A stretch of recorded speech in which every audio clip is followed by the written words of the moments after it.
Okay, we're ready to write a program to do a straight linear weld. And we have a couple ways we can do that. We can actually drag and drop icons into our timeline and build a program that way, or we can use our Smart Torch buttons. But before we get to that point, let's go down to the Robot Operation tab and open that up. We want to inch our wire out so that we can get out to a 3/4 inch contact tip to work distance. So you'll see at the bottom of that Robot Guided Teaching tab, you'll see the wire inching in and out. We're going to inch that out, use our weld bristle and cut about a 3/4 inch stick out. And then there's also a purge tab here, so we can click on purge to purge the gas before we weld. And now we're ready to do a program, so let's minimize our Robot Operation tab. And up on the screen here, you'll see we have all of our icons that are available on this program. A lot of these are material handling. So on the left side, they've done us a favor by giving us other sub-menus that will pare down the number of icons we're seeing.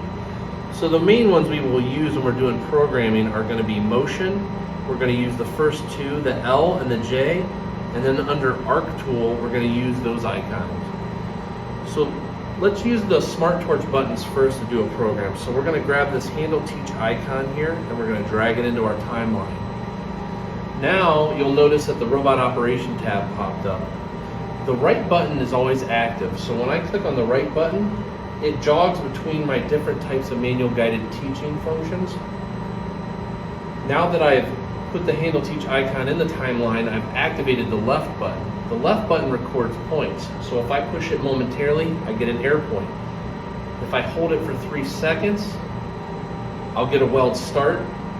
Now if I hit it momentarily while I'm in a weld function, I'm going to get weld points.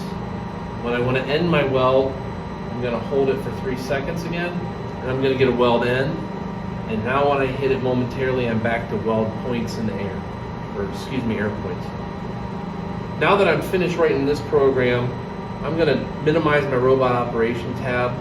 I'm going to hit complete and acknowledge the Handle Teaching is completed, and it's going to pull that icon out of my timeline. We just did that program to show you how to record points using the Smart Torch, but since they're all in the same position, I want to delete this program. So I can delete one point at a time by grabbing it and dragging it out of my timeline, and it will actually delete it. If I hold it for 3 seconds, it will highlight it, and now I can hit multiple points, or I can hit a point on the far end and everything in between will highlight, and now I can hit the trash can to delete it.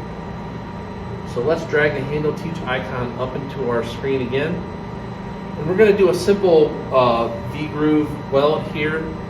I don't want to go straight in with my arm because I know that about halfway down I'm going to end up in what's called singularity, and that's where joints 4, 5, and 6 are all in line with each other.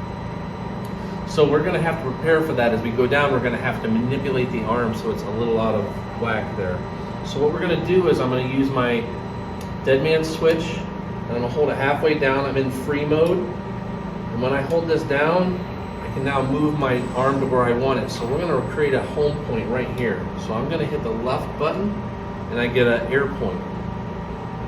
Now I'm going to move down to an approach point, and an approach point is a good thing to have because it makes sure that you're going to clear the part and the clamps, that you're not going to take a different way down that may hit something. This ensures it has to go through this point before it goes to the weld start.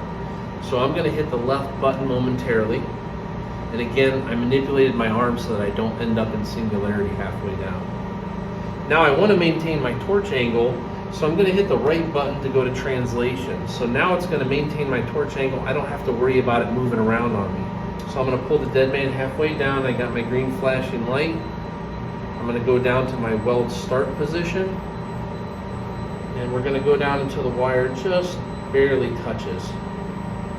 So we've already set our contact tip to work distance, so we're going to use that wire as our gauge for programming. So now I'm going to hit my left button. I'm going to hold it for 3 seconds, and now I have a weld start. Now I can move to my weld end, so I'm going to hold my dead man down to the first position. I'm going to move the arm over to the weld end and just touch the wire. I'm going to hold the left button for 3 seconds again, and there's our weld end. Back to moving the arm, we're going to go to a retract position, again to make sure that we clear all the clamps and the parts. And we're going to record that point as a point in space, so a left button push quickly. And now I want to go back to free mode so I can go back to my home position. So I'm going to use the right button to scroll through until I get back to the free mode. Now I can move back to my home position. And I can record that point with a quick left button push. Now I want to pick up my tablet and I'm going to minimize my robot operation tab. I'm going to hit complete in the middle of the screen, and I'm going to acknowledge that the handle teaching has been completed, and you'll notice that it took the handle teaching icon out of the timeline. So now I have my program. All that's left to do is set my weld settings. So you'll see that point 3 is my weld start. If I touch point 3, it's going to bring up the details for point 3. I can choose a weld procedure and then a weld schedule. So the weld procedure is going to be a weld mode. So we're going to hit edit. We're going to make sure that our settings are set the way we want them. Now you'll see on the left side, weld procedure 3 is rapid arc. That's the procedure I want to use for this program. So I'm going to click the caret next to it. It's going to drop down that menu. The first thing I want to do is I want to click on the mode. So I can change this weld mode. I can click on that icon on the right side, and I can either select from previous weld modes I've used. I can go to the next tab and I can set up a search based on the material, wire diameter, and gas mix. Or I can go to the right tab and I can directly enter the weld mode. So I already know I want to use 13, and we already have 13 pulled up. So I'm going to go from history, I'm going to left click the 13, I'm going to hit select. And it's chosen weld 13 as my weld mode. Now I'm going to go on the left side down to detailed settings. This is where I can turn on ramping if I want to use that. I can enable that right there. I'm going to leave it disabled for this demonstration. Then on the left side I'm going to go down to weld start setting. If I want to use a run-in, I can enable that here. And then I have a drop down menu where I can actually set my wire feed for that, but I'm going to disable that for this. And then back to the left side, I have a schedule list. These are my schedules under this weld procedure. So I'm going to highlight schedule 1, and I'm going to hit edit. Here's where I would input my wire feed speed, my trim or voltage, and my travel speeds. So I've already got some numbers in here we're going to use. And then I can go back to the left side to the weld end settings. And here are my settings for my weld end. You'll notice there's a burn back setting with wire feed speeds already set, and a wire stick setting that's already got settings. We'll leave those alone because the default settings are usually very good.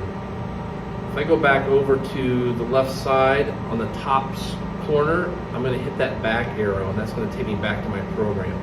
So I've set my wire feed settings.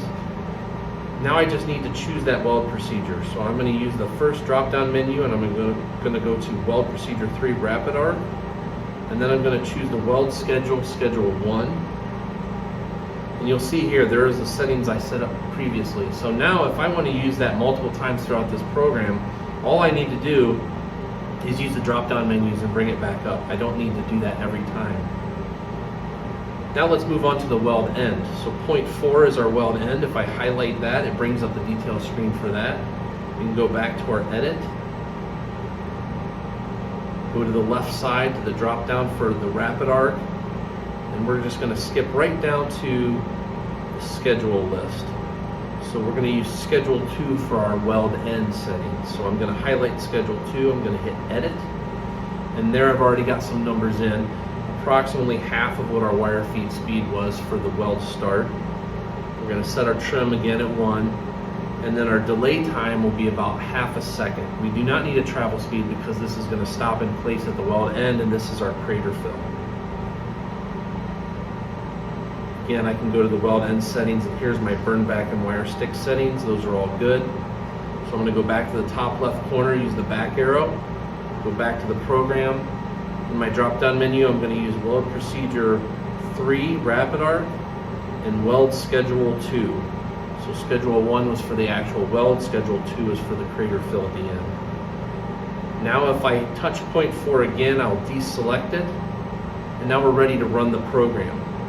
So the first thing we want to do is we want to click on the top right corner, and we want to disable the teach pendant. If we're ready to actually weld, we're going to move a few icons over up there at the top, and there's a torch that has a line through it. If you click on that, it'll bring up another pop-up, which we see here, and I can choose Weld Enable.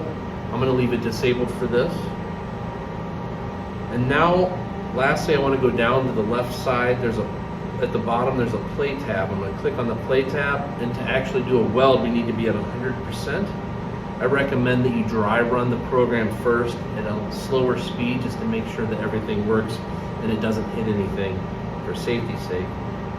But I know that this is going to work properly, so I'm going to go to 100%. My teach pendant is disabled. Now all I need to do is press run. If you have the optional push buttons on the front of your cart, you'll have to use those. If you try to use this one, it's going to tell you that you can only do it by the remote. So we're going to acknowledge that. I can hit the green button now. It's going to actually run my program.